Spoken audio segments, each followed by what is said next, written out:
Zoids. If you don't know what Zoids are, basically they began as a series of model kits that eventually became a manga and an anime that kind of served to promote newer versions of the model kits. Basically, it's been around forever. Now, without getting too much into it, the plot revolves around the pilots of these huge animal-based mechas called Zoids that are used as military vehicles in a futuristic war. I recently came into possession of a whole bunch of old Zoids. Some of you even noticed in the comments that there's some hanging out on the shelf back here. I've always liked Zoids. They've got awesome sculpts and they're all motorized, so they move in these cool organic ways. The one thing I don't like is they're really dull paint jobs, which is why today I'm giving a paint job to a Blade Liger. Now, I chose this Zoid because Blade Liger is to Zoids like what Pikachu is to Pokemon. It's kind of the unofficial mascot of the whole deal. Anyway, let's go. Mine was already put together, so the first thing I had to do was take it completely apart. I sprayed all the pieces with a grey primer to prepare them for the colour coats, and all the pieces that were originally grey got hit with a kind of a matte chrome. Now, before I repainted the red pieces, I used a scalpel to give them kind of some battle damage that'll really show up later when I do the weathering, and when that was done I hit it with the primer and just a more cherry vibrant red. Now, they actually got a couple of coats each. I'm not going to show you that because that would literally be footage of paint drying. I also gave them a clear coat at this point to protect the paint. Usually I wouldn't do this kind of thing till the end, but because I'm going to have to put this stuff together and kind of fit it, it's going to be scratching against itself, so I did a coat now just to protect those first few layers. I used an old gold model paint just to add some detail to some of the mechanism parts that go on the inside. I didn't add too much, it was just to add a bit of texture to the color scheme of the whole thing to break up the red and silver. The feet and the teeth also got some gold dry brushing over a coat of yellow spray paint that I applied a bit earlier. Then it was finally time to start putting it together. Now, I kind of stopped periodically at certain bits to start doing some of the weathering because obviously it's hard to get into the nooks and crannies when the whole thing is completely assembled. So Zoids, like I said earlier, they're used basically as military vehicles. They're like tanks in this war, but they also are kind of linked to the person that's using them.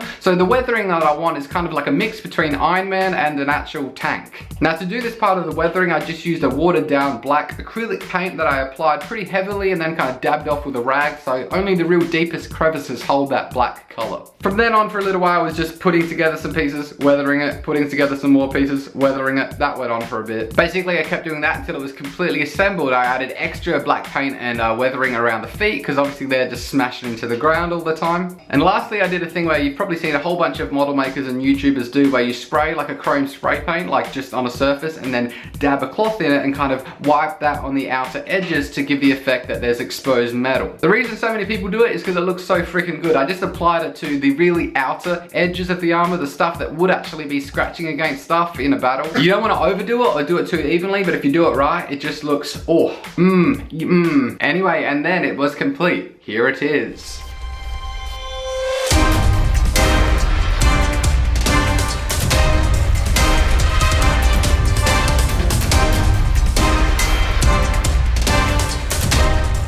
So it looks a billion times better in my opinion. I feel like the battle damage really adds to the feel of the thing being a Zoid, because you know, in the show and the manga, these things, they're used in battle over and over and over again. Some of them are unique, there might only be one. It's not hard to imagine they're being repaired and reused all the time. They're gonna have a whole bunch of damage and scars. Anyway, this guy will probably be for sale on my Etsy page. There's a link to that in the description. Also in the description is a whole bunch of puns about people that supported me on Patreon. I just recently started my Patreon and the rewards involve like me sending paintings to your house and stuff like that. But one of the smaller rewards is that I'll make an insult based on your name. That's a pun of your name and put it in the description of the video. It's confusing. Basically, if you supported me on Patreon, check the description. There's an insult about your name down there. They're all bad. Anyway, jump in the comments and let's talk about Zoids. How good is Zoids? Good show. Thank you, bye.